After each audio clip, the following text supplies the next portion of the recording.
Alright, hey everybody. Today I'm going to be talking about how advertisers have adapted to changing gender norms and expectations. And my name is Samuel Billman, it says on the presentation. So as we have learned from watching the film Misrepresentation, women throughout media history have been marginalized and portrayed as being less than men, sexual objects, subservient, or less intelligent.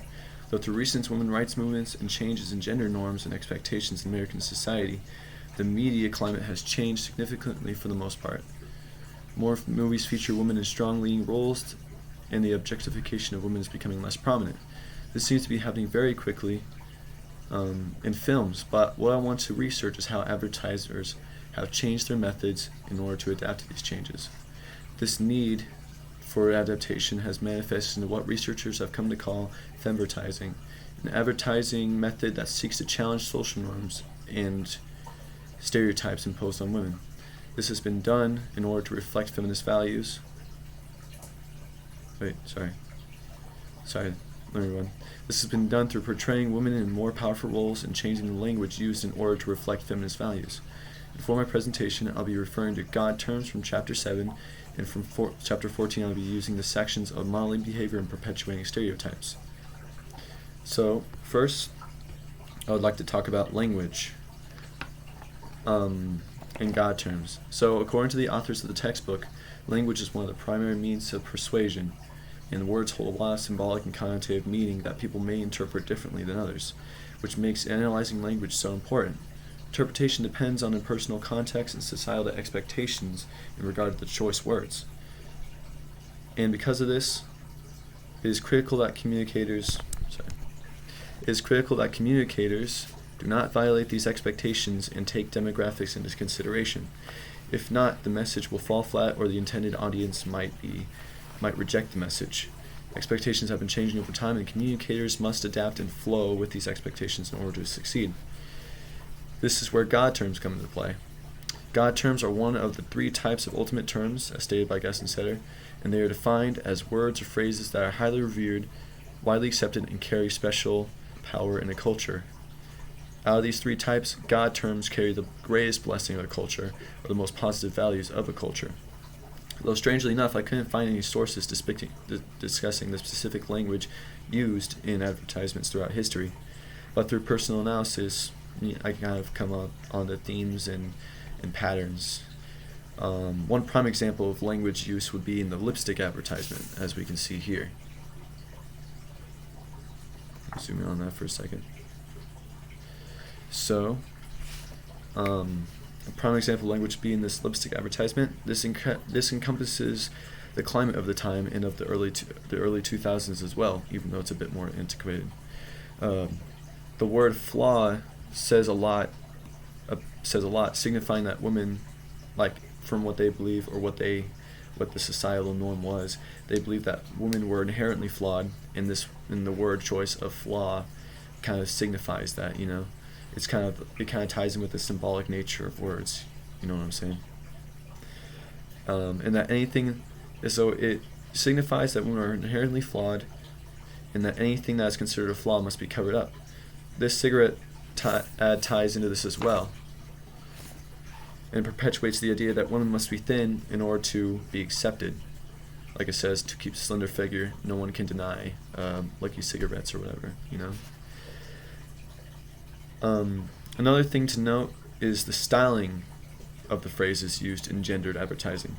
In her research, Miss Anna of the International Journal of Arts and Sciences identified a masculine and feminine style for slogans written in the late 1900s.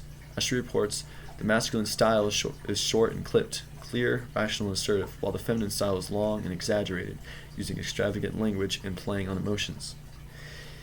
In modern day, feminist-oriented advertisements use powerful words such as strong, proud, and brave, and this is demonstrated in the Nike "What Are Girls Made Of" advertisement. Sorry, I'm zooming in. I'll show the video, but we don't really have much time for this, so I'll move on. Yeah, so basically, to kind of reflect the feminist values or the current I guess you could say, the current environment, they started using different words in order that have a better signification or significant meaning in order to, I guess, to say empower women. But there's a discussion that we'll have at the end of this in just a moment. And then moving on to visuals. Visuals are one of the most powerful persuasive forces according to the authors of the according to the Gassensetter of the classroom text.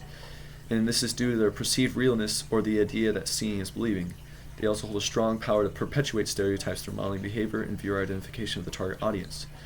And in the past, women have been limited to explicit domestic roles such as happy housewives and mothers, portrayed to be dependent on men's protection, appear as unintelligent consumers incapable, and appear as intelligent consumers incapable of making important decisions.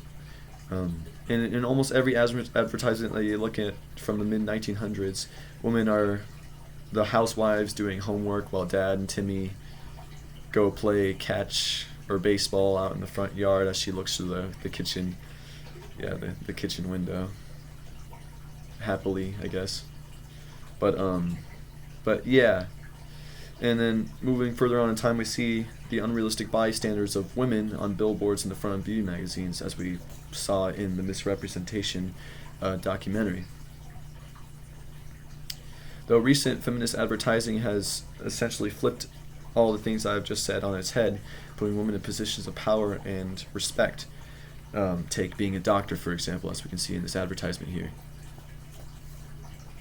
And also the Nike ad does tie into this concept as well, because it shows, I couldn't find any good screenshots, and my computer took away the ability to take screenshots. But basically in this advertisement, this shows different types of activities that women are capable of doing that people would typically associate with men. Like in one part of this video, it showed a woman doing boxing, another was doing skateboarding, and another was doing track or weightlifting. And that's kind of another visual change or visual theme that they've done, or that they've changed to throughout in like this more modern era of advertising. Though even though it seems like it has good intentions, feminist advertisements have gone under a lot of scrutiny and criticism. Many refer to feminist advertising as commodity feminism, a kind of advertising style which associates, which acts as a vehicle of commodity narratives, according to Verghese. This is discussed in chapter 14 of the Gassensetter textbook, as well as the misrepresentation documentary that we had watched last week. It's like they're criticized on the fact that they're essentially saying you can only be a powerful woman if you buy this product, or you can only be like this role model that we are showing on the screen right now if you buy this product, or you start picking up the practices that this character on screen has. And Mr. Verghese and Mr. Kumar of the Journal of Feminist Media Studies states that commercial use of feminism eventually shunts meaningful empowerment efforts, essentially inflating the impact that it might have. And I definitely agree with this argument, as I have noticed that such advertisements, from being overused and so overused and standard now, that it seems to put a negative impression on feminist movements, on top of it losing its power. Like especially when like I like to watch movies and shows with my dad, or like videos with my dad, and him being an older man, he has more conservative views, and he has a very negative view of like feminist movements and stuff like that due to like the overuse of such advertisements. That's from his perspective of like a man, it seems like it's just putting a dampener on the whole movement, But like I said, this is from my perspective as being a guy. And one more thing I would like to note really quick is, like, being a guy, I know this kind of seems like an odd topic to talk about as a guy, but I feel like as a guy it's kind of important to understand these changes and understand the opinions of both sides in order to have a full view, and I guess just kind of be more, I don't know how to say it, be a more knowledgeable person on the situation and not be so emotional or reactional to whenever I see something that might seem odd or something. But yeah, in summary, for feminist advertising, they have changed the themes and the portrayals of women through how they're depicted as like doctors or teachers or being put in roles that aren't like the stereotypical, like housewife or caregiver or something like that. And then they have also changed their language using powerful words or empowering words in order to, I guess, kind of reflect the feminist value, or feminist values in general. But yeah, this is my presentation. Thank you. Let me just close this out really quick.